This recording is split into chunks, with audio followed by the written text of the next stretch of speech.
excited to be here representing Dryden Books, which is not affiliated with any one publisher, but I'm getting a sense of what's going on in the entire publishing industry right now, so it's exciting. And what is going on in the entire publishing industry right now, if you don't mind my asking? A lot of change, a lot of flux, a lot of revolution, but it's wonderful to be here with all the children's book creators because that's what stays the same. So, can you tell us a little bit about this book? Yes, actually, it's based on, in a way, my grandmother's life, the fact that she ran away from home and joined the Women's Army Corps. And I was actually in sort of researching, trying to find out a little bit about her life, and actually came across some historical fact that, in fact, that 800 African American women were sent to the European theater in World War II. It's one of those overlooked things in history.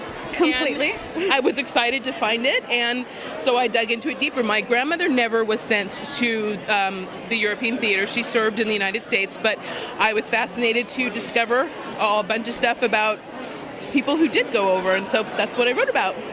It's so exciting, and I understand there's a very interesting story about how you discovered that your book was had been shortlisted for the Coretta Scott King Award, and I would love to hear it because I think it's hilarious. Okay, well, I was actually, I had read this piece, Cory Doctorow wrote this piece about, getting off the internet and really, focusing and giving that good 20 minutes a day, and so I thought, he's right. I'm turning off my email, turning off the Google, turning everything down, and then it was lunchtime, and I thought, okay, I've been good. Half a day, man, I've been good. So I'm going to turn on, bring up the Google and things, and so I was actually looking at blogs. And Tricia Storr Hunt is the blogger for the Miss Rumphius Effect, and I went to check out what she was saying that day, and she was writing this great thing about congratulating me, and I was like, what? So then I thought, perhaps I should look at my email, and sure enough, I had a note from my editor, my agent, all of these people going, yay, and I was like, oh, yay, sort of belatedly, but yay.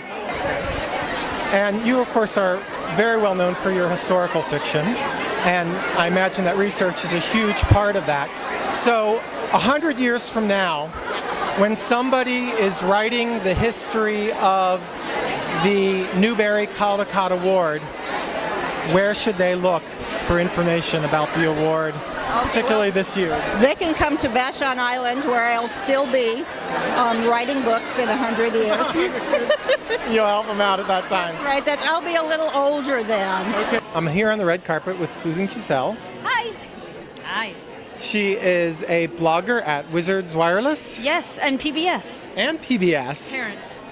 And I run a book club, and I'm a children's librarian, and I'm the mom of 2 kids, and I do a couple other things in my spare time. She has a very large business card.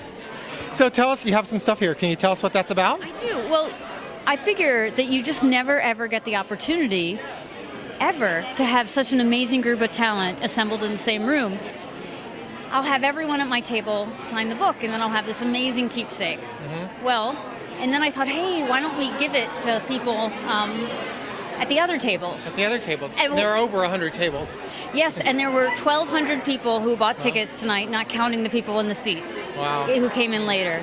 And it is the most extraordinary collection of talent I think we've ever seen. This one, and I just passed it down the receiving line, and so it's got every single winner in here, and they have autographed it for me, as well as every single publisher, marketing director, every person who was here tonight. And then I've been walking around and getting additional signatures and collected every single place card, every single thing that said, HarperCollins on it, everything, including some amazing origami that kids had made. Everything I asked the waiters, I went to every single waiter's tray, I picked that up. Did you get any of the leftover chicken? I didn't, no, which was too bad, but I got everything else. This is like an archive of the evening. It is. I'm going to donate it to the University of Maryland Archive. Okay. They don't have much of a children's literature archive, and I wanted to create one for them. And 100 years from now, when somebody's doing research about this night, they'll find that archive. Thank you very much. They will find the archive. Thank you, Jim. Thanks for coming. All right, so I'm on the carpet this year again with John Sheska. And as you may remember from a couple of years ago, John Sheska was the ambassador of children's literature. Scandalous. I thought that was scandalous. Scandalous.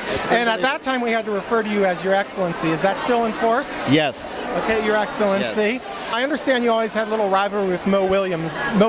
Is that still in force, or what's Yep, going on 'cause there? Yeah, I call him Mo Williams all the time, and he hates that, which is excellent. That's what I meant to say, Mo Williams. No, it's not a rivalry. I just dominate Mo. Okay. And as you can see, I'm good. He's evil. I see. It's really a choice. So who do you want to follow and love more, good or evil?